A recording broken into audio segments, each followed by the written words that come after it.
Coucou et bienvenue dans cette nouvelle vidéo. Aujourd'hui je vais te parler du trafic. Je l'ai évoqué à travers quelques vidéos, mais dernièrement le trafic a été immobilisé car en panne, et pas une petite panne, une panne à gros budget, une panne où tu peux plus avancer. On est tombé en panne de boîte de vitesse. Alors je vais t'expliquer un petit peu le coup, le machin, comment ça s'est passé, etc. Et te glisser aussi une astuce au passage pour, si un jour ça t'arrive, pour faire une belle économie, parce que moi c'est ce qui m'est arrivé, et si j'avais rien demandé, si j'avais pas dit, j'aurais bouffé plus de 600 balles en plus. Donc du coup, le trafic, début juillet, eh bien on est tombé en panne, mais ce qui s'est passé, c'est que on a eu les symptômes vraiment la veille. Donc ce qui est quand même, alors il y a plusieurs trucs étranges, hein, tu vas voir sur ma panne de boîte de vitesse, on a vraiment eu les premiers symptômes la veille. Et on avait même un doute en fait que ce soit l'embrayage, sauf que l'embrayage il est neuf, hein, il a que 30 000 km, il avait été fait chez Renault. D'ailleurs quand je t'avais présenté mon trafic, je t'avais dit que tous les gros travaux avaient déjà été faits.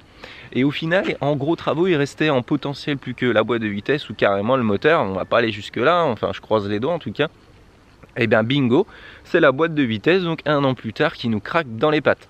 Pour info, si tu débarques, tu as un trafic et que tu as une panne en ce moment, c'est un trafic Passenger de 2006, le 1,9 litre DCI, la boîte de vitesse, c'est une boîte 6 dessus. Donc premier symptôme la veille, avec un gros doute, embrayage, boîte de vitesse, c'est pas trop, machin. Donc il s'est passé 10 km pour rentrer jusqu'au chalet, et le lendemain, eh bien, on a fait que 10 km. Arrivé sur un parking, il a commencé à avoir un bon bruit de ferraille, mais comme ça peut arriver sur un embrayage, sauf que du coup, heureusement le garage était qu'à 50 mètres. Du coup, on s'est rendu au garage et ils nous ont dit, on va regarder, on va faire un diagnostic. Et tiens, je te donne une première astuce si tu veux savoir si c'est la boîte de vitesse ou pas. Si ta boîte de vitesse n'a pas de souci, tes vitesses à l'arrêt, moteur éteint, passent toutes sans problème. Si ta boîte de vitesse a un souci, à l'arrêt, ça y va pas, quoi, tu vois. Donc là ça n'allait pas, il y en a quelques-unes qui allaient, mais la marche arrière ça allait pas, enfin ça allait plus, quoi. Donc effectivement, après démontage et vérification, c'était bien la boîte de vitesse. Une boîte de vitesse éclatée, on va dire, comme ils ont quasiment jamais vu, hein. Je te mets une photo là tout de suite. Donc voilà, ça a carrément attaqué le carter. Donc déjà depuis un moment les vitesses se passaient, mais le pignon accrochait dans le carter, hein. Tu vois, il accrochait plus. Normalement c'était grâce à la ferraille du carter que les vitesses se passaient, et c'est vraiment dingue parce que, comment dire, moi l'écoute du moteur du véhicule c'est un truc, voilà, c'est, pour moi ça a toujours été important, et un bon indicateur d'un véhicule en bonne santé. Et là il n'y avait pas de bruit, quoi, tu vois. Donc boîte de vitesse HS confirmé. Donc quand c'est comme ça, déjà tu me dis que tu vas prendre une belle cartouche. Donc le garage m'a fait un premier devis. Donc premier devis 3200 € avec un échange standard de boîte. Donc 3200 €, tu vois, moi je m'attendais à aller entre 1500 et 2000 €, tu vois.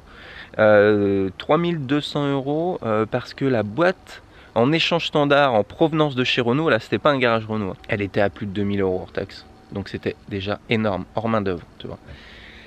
Donc du coup, réflexion s'impose, qu'est-ce qu'on fait? Donc là, le trafic est au garage, la boîte est tombée, tu vois, elle est démontée.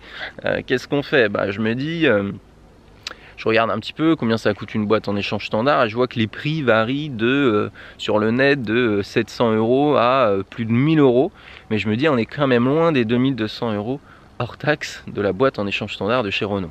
Donc je propose au garagiste, je lui dis, mais est-ce qu'il ne serait pas possible de voir pour une boîte échange standard ailleurs, chez un autre fournisseur et pas chez Renault? Parce que je vois que, même si moi j'ai pas toutes les données ni la référence de la boîte, je vois que des boîtes pour un type de véhicule comme le mien 2006 Trafic et compagnie, eh bien on est loin de ce prix là. Il me dit bougez pas, il me dit je vais regarder et je vous tiens au courant. Il me rappelle quelques jours après, il me dit j'ai vu auprès d'un autre fournisseur, donc en dehors de Renault, sachant que les boîtes échange standard souvent viennent à peu près des mêmes endroits, hein, sauf que qui le vend, après c'est pas pareil. Donc du coup là on tombe sur un devis à 2400 €, tu vois. Donc c'est carrément énorme, c'est plus de 800 € de moins.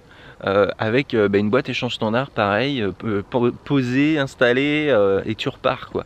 Donc c'est quand même énorme. Je te partage cette astuce en même temps, parce que si tu dis rien, si tu te dis ouais mais le truc il est au garage, c'est démonté, donc je vais rester chez lui et je vais payer le max, non, quoi. Tu peux demander, ou au pire j'aurais même pu faire déplacer le véhicule s'il fallait le rapatrier dans notre garage. Mais c'était pas le but. Donc tu vois, l'économie elle est juste énorme, et ben il faut le faire, il faut poser la question, il faut proposer, il faut pas toujours se laisser guider comme ça et faire 100% confiance dans la première proposition. J'ai confiance sur le garagiste, mais je pensais et j'en étais persuadé qu'il pouvait y avoir une meilleure solution financière. Donc le souci principal, c'est que dans ma boîte en fait, ben, il y avait quasiment plus d'huile. Donc c'est là que tout le mystère reste entier. C'est que moi je n'ai aucun signe de fuite d'huile soit sous le véhicule, hein. Même le garage était extrêmement surpris, pas de projection dessous, pas de projection là où je le enfin pas de tâche là où je le positionne régulièrement, même si l'huile de boîte est beaucoup plus, elle est pas noire comme celle du moteur, donc elle peut le disparaître plus rapidement.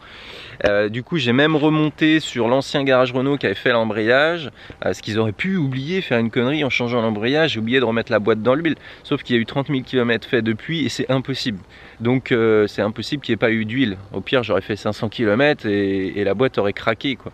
Donc non, donc grand mystère qu'on n'a pas pu résoudre. Mais bon, c'est pas grave, c'est comme ça, de toute façon elle était morte, il n'y avait rien à faire, le carter était carrément accroché. D'ailleurs pour un échange standard, normalement la boîte, enfin pour ça concerne le garagiste, le carter de la boîte, enfin c'est consigné. Et là vu qu'il était mort, bah, tu perds l'équivalent de la consigne, c'est à peu près 400 balles. Heureusement il a trouvé un fournisseur qui ne tenait pas compte de la consigne. Donc voilà, donc coup dur parce que c'est quand même une grosse facture. 2400 € pour changer la boîte de vitesse de mon Trafic, c'est énorme, mais c'est quand même plus raisonnable que 3200 €. Je peux te dire que psychologiquement, quand tu rapportes ça au prix du véhicule, 3200 € ça commence à faire beaucoup. Donc là normalement on est tranquille hein, sur le Trafic, comme je t'avais dit, l'ensemble des points mécaniques à la base, embrayage neuf, pompe de direction assistée, etc. etc. Les freins, j'ai remis des pneus là il n'y a pas si longtemps que ça, je te glisse l'info au passage.